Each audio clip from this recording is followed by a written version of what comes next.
एक नॉर्मल सिंदूर जो सुहाग का होता है वो तो छोड़ो, ऑपरेशन सिंदूर की लाज ना रख सके वो देश भर में सिंदूर बांटे। अगर इन्हें सिंदूर की लाज होती तो सोफिया कुरैशी को कोई आतंकवादी की बहन ना कहता। अगर इस सिंदूर का मतलब मोदी जी को समझ में आता तो कोई देश की सेना को मोदी जी के चरणों में ना कहता। अगर मोदी जी को इस सिंदूर का मतलब समझ में आता तो पहलगाम में हमला ना होता। अगर मोदी जी को सिंदूर का मतलब समझ में आता तो पुलवामा में 40 जवान शहीद ना होते। इसे देश है क्या? ये बताओ, जिन लोगों की इस मांग का सिंदूर उजड़ गया उनको सिंदूर भेजने से क्या होगा?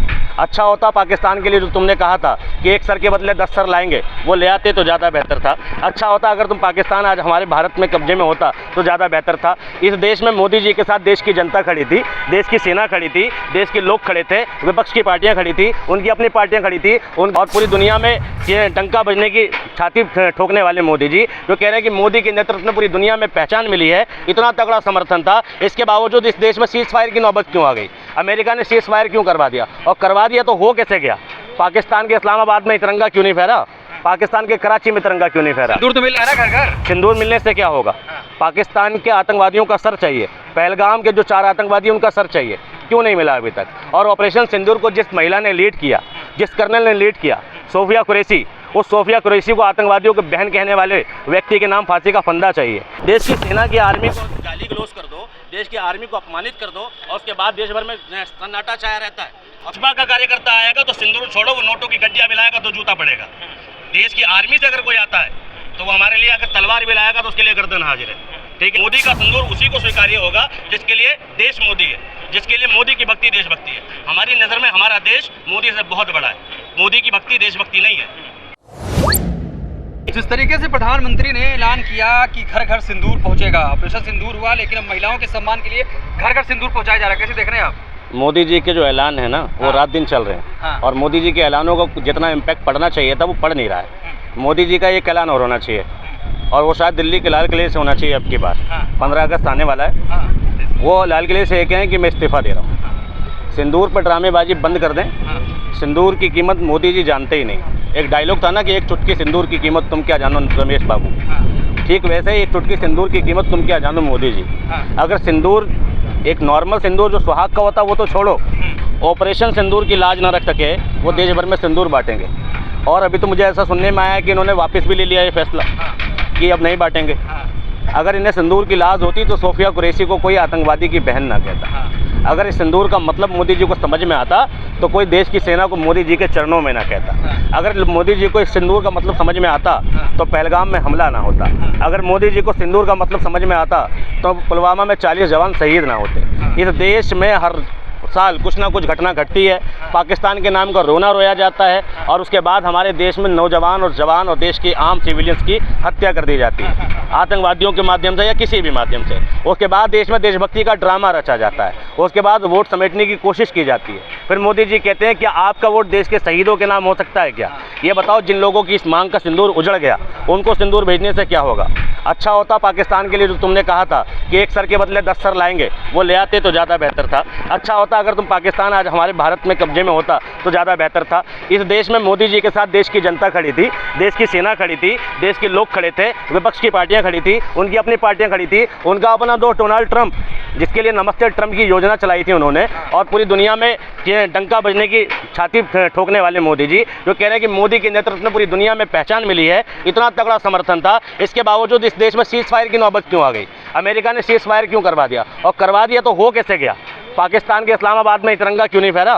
पाकिस्तान के कराची में तिरंगा क्यों नहीं फहरा? सिंदूर तो मिल रहा है घर घर। सिंदूर मिलने से क्या होगा?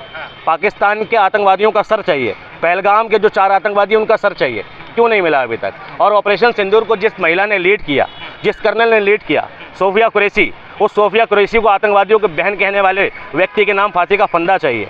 ठीक, उस व्यक्ति पे कार्रवाई चाहिए, उस व्यक्ति की नस्लों को राजनीति में आने से रोकना चाहिए। सोचो अगर भाजपा का एक मंत्री, भाजपा का एक विधायक, भाजपा का एक नेता इस तरह क्रूर है कि वो देश की आर्मी तक में धर्म ढूंढ रहा है, तो वो तो आतंकवादियों से भी खतरनाक विचारधारा रखता है। क्योंकि आतंकवादी तो सिविलियंस में ढूंढ रहे थे कि तुम हिंदू हो या मुसलमान, धर्म पूछ के गोली मार रहे थे। और ये मंत्री क्या कर रहा था? ये एक हमारी देश की सेना की कर्नल रैंक की ऑफिसर में धर्म ढूंढ रहा है कि मुस्लिम है तो आतंकवादियों की बहन होगी। तो ऐसी विचारधारा का अंत होना चाहिए कि नहीं होना चाहिए? और मोदी जी ने क्या कार्रवाई कर दी उसके खिलाफ? मोदी जी बहुत अच्छे प्रधानमंत्री, बहुत अच्छे नेता है, मगर जब उन्होंने उसके खिलाफ कोई कार्रवाई नहीं करी तो ये अफसोस की बात है। कोर्ट ने अपनी जिम्मेदारी निभाई, उसके खिलाफ FIR करवाई, पुलिस ने अपनी जिम्मेदारी निभाई, उसके प्रभाव में धाराएं कम कर दी। मोदी जी ने अपनी पार्टी से इस्तीफा तक नहीं मांगा, उससे देश के गृह मंत्री ने उससे इस्तीफा तक नहीं मांगा, बीजेपी ने इस्तीफा तक नहीं मांगा। और ये आरएसएस के लोग जो है रात दिन कहते हैं कि हम देशभक्ति हमारे दिल में है, उसके खिलाफ एक प्रदर्शन नहीं होता। देश की सेना की आर्मी को गाली गलौज कर दो, देश की आर्मी को अपमानित कर दो और उसके बाद देश भर में सन्नाटा छाया रहता है और फिर कहते हैं वाह मोदी जी वाह। सिंदूर की लाज, सिंदूर बांटने के पीछे भी पॉलिटिकल एजेंडा है। पूरा देश जानता है कि देश में सभी कम्युनिटी रहती है। हमारा नारा भी है हिंदू मुस्लिम सिख ईसाई आपस में हम भाई भाई। एक कम्युनिटी सिंदूर नहीं लगाती। अगर ये सिंदूर भेजेंगे, घर घर जाके सिंदूर भेजेंगे, तो इसमें एक कम्युनिटी सिंदूर एक्सेप्ट करेगी और एक कम्युनिटी जो सिंदूर नहीं लगाती वो रिजेक्ट करेगी। और उसके बाद मोदी जी के ये जो दलाल घूम रहे हैं, ये जो अंधभक्त घूम रहे हैं, ये जाके क्या कहेंगे, देखो मुसलमान इतना गद्दार होता है कि सिंदूर का अपमान कर दिया, और उस सिंदूर को ऑपरेशन सिंदूर से जोड़ेगा और उसके बाद मोदी जी को बिहार चुनाव में फायदा मिलेगा। मोदी जी का पॉलिटिकल एजेंडा है। देश से कोई लेना देना नहीं है मोदी जी को, आर्मी से कोई लेना देना नहीं है। लेना देना होता तो वो बंदा, वो विधायक, वो मंत्री जो बार बार सेना का अपमान कर रहा है वो आज जेल में होता, वो बाहर नहीं घूम रहा होता। तो आपके घर में अगर सिंदूर पहुंचेगा तो क्या करेंगे? जब भाजपा का कार्यकर्ता आएगा तो सिंदूर छोड़ो, वो नोटों की गड्डियां भी लाएगा तो जूता पड़ेगा। देश की आर्मी से अगर कोई आता है तो वो हमारे लिए अगर तलवार भी लाएगा तो उसके लिए गर्दन हाजिर है। ठीक है, देश की आर्मी का सम्मान है, किसी नेता का सम्मान नहीं। हमारे लिए देश मोदी नहीं है, हमारे लिए देश मोदी से बहुत बड़ा है। मोदी का सिंदूर उसी को स्वीकार्य होगा जिसके लिए देश मोदी है, जिसके लिए मोदी की भक्ति देशभक्ति है। हमारी नज़र में हमारा देश मोदी से बहुत बड़ा है, मोदी की भक्ति देशभक्ति नहीं है। बिहार गए प्रधानमंत्री कह रहे हैं कि सिंदूर का बदला हमने ले लिया है। जब तक हमने वचन किया था, वचन पूरा नहीं होता तक बिहार नहीं आया मैं। 28 सिविलियंस मारे गए भारत में। हाँ। इसके बाद पुंछ में जब हमला हुआ, गोलीबारी हुई, जितनों के घर तबाह बर्बाद हुए, उसकी कोई खबर नहीं है। जो सिविलियंस मारे गए उनका कुछ पता नहीं है। हमने पाकिस्तान के आतंकवादियों को मारा, ठीक। मैं सिर्फ ये जानना चाहता हूँ, जो 4 आतंकवादी 300 किलोमीटर अंदर आए थे, फिर वापिस 300 किलोमीटर बाहर चले गए, उनके सर क्यों नहीं मिले? उनकी डेड बॉडी क्यों नहीं मिली? वो क्यों नहीं मारे गए? हम बार बार मुंबई के हमलों का जिक्र करते हैं कि कांग्रेस के शासन में आतंकवादी हमले होते थे। मुंबई में हमले हुए थे, मुंबई में 10-11 आतंकवादी आए थे, उन्होंने हमला किया, ओबराय होटल पे किया, ठीक है, और तुम्हारा ताज होटल पे किया। एक भी आतंकवादी वापस लौट के गया क्या? बहुत सारे सिविलियंस मारे गए, बहुत बड़ा फेलियर था। मंत्री ने उस टाइम पे, गृह मंत्री ने इस्तीफा दिया था, वहाँ के गृह राज्य मंत्री ने, और उस टाइम पर जिम्मेदारी ली थी पार्टी ने, और पार्टी शर्मिंदा थी कि आतंकवादी हमला हो गया, हम कार्रवाई कराएंगे।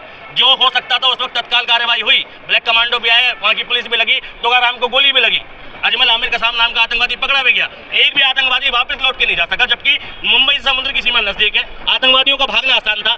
यहाँ पहलगाम में 300 किलोमीटर अंदर आए और चले गए, किसकी साठगांठ से? या तो दाल में कुछ काला है या पूरी दाल काली है, या तो सरकार सम्मिलित है या सरकार के गुर्गे सम्मिलित है, वो कार्रवाई नहीं होती।